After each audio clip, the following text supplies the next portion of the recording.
Male field sparrows who breed successfully will usually return to the same site every year.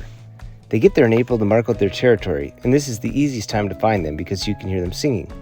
It's called a bouncing ball call because the notes get closer and closer together as the call goes on. I think it sounds more like a high-pitched engine starting when it revs up to top speed. When the female field sparrows arrive, these males will claim them by flying directly at them and knocking them over with a violent collision. I guess it sends the message, because the females begin working on gathering nesting materials shortly thereafter. Sparrows, finches, and warblers basically all move by hopping. Apparently, this method of transportation uses less energy for short distances. The only exception is the ground-nesting ovenbird who prefers walking. Since small birds rely on a jump to initiate flight, their normal hopping around can be turned into flight whenever the need arises.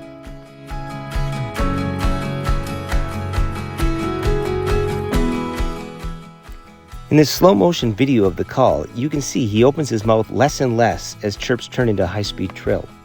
For the final second of the call, you can see his throat still moving while his bill is no longer moving.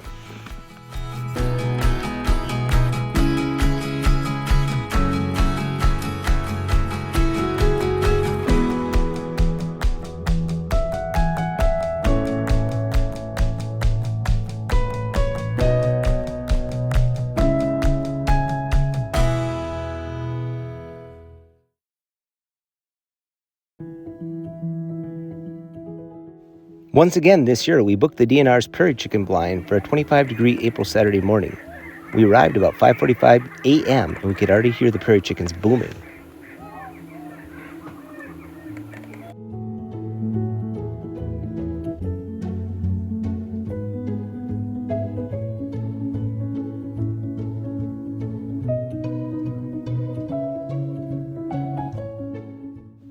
In addition to the booming, which is made with their air sacs, they also did quite a bit of cackling. We were just getting the camera set up when all the birds flew. We looked for a raptor. Sure enough, a rough-legged hawk wanted to center himself in the lek. The prairie chickens worked very hard for this spot, so I think the hawk just wanted to show that he could have it if he wanted. He quickly flew away and the birds returned.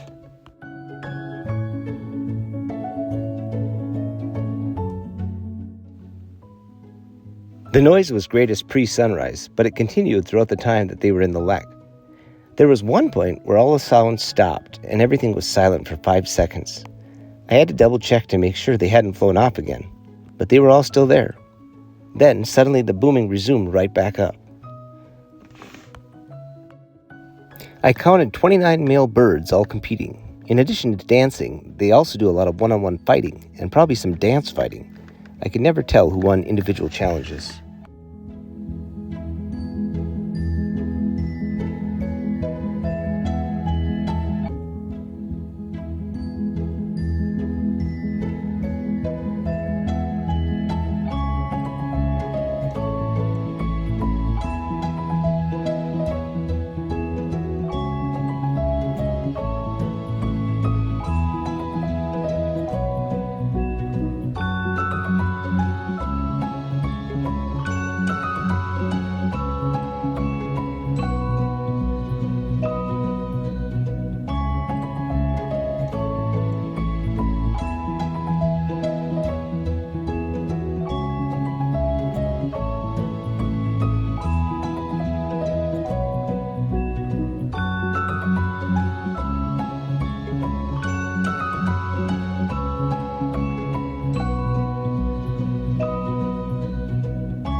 The birds stay 200 feet from the blind, which is right at the limits of our camera lens.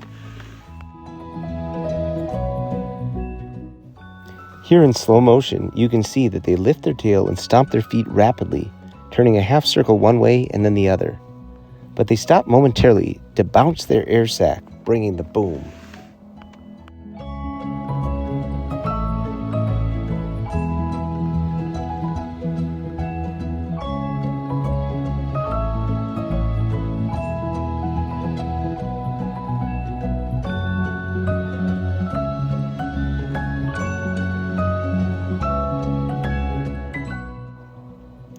Now that the sun was up, the orange air sacs were a little more visible. We could hear western meadowlarks, sandhill cranes, and the marbled godwit. We also heard at least one sharp-tailed grouse. These birds need open grassland with grass 10 to 18 inches long for nesting and roosting. Even though the birds are a little far away, it is super entertaining to watch them through binoculars. It is free to rent the blind, and I think anyone who likes birds should travel to the prairie to take in this yearly spectacle.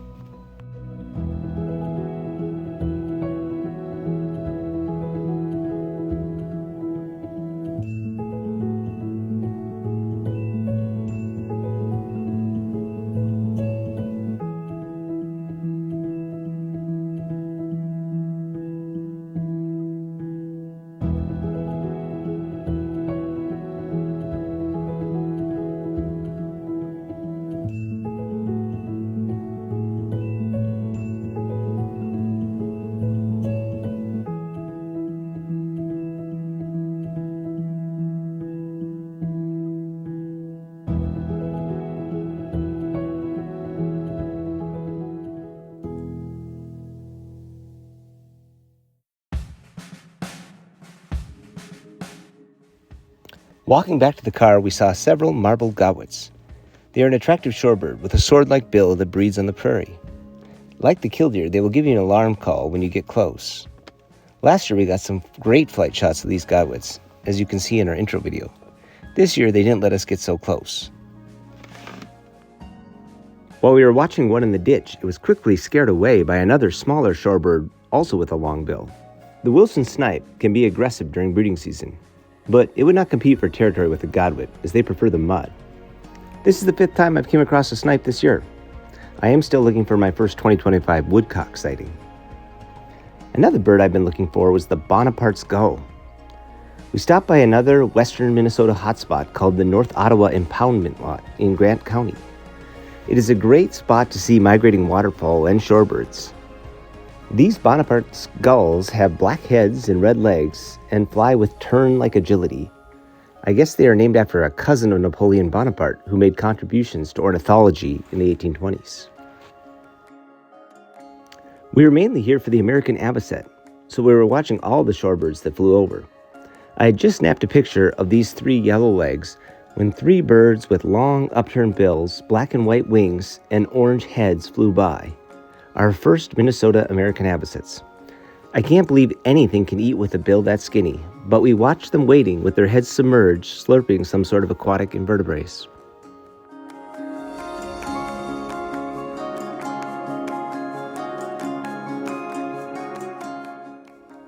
We got excited when a raptor landed in the ditch on the water's edge right next to us, but sadly it was just another harrier.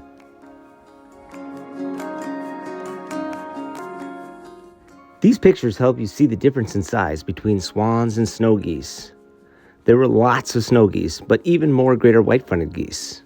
Amongst the snow geese, we did spot 2 of the smaller Ross's goose. Thanks for joining us on the prairie. We'll see you next time.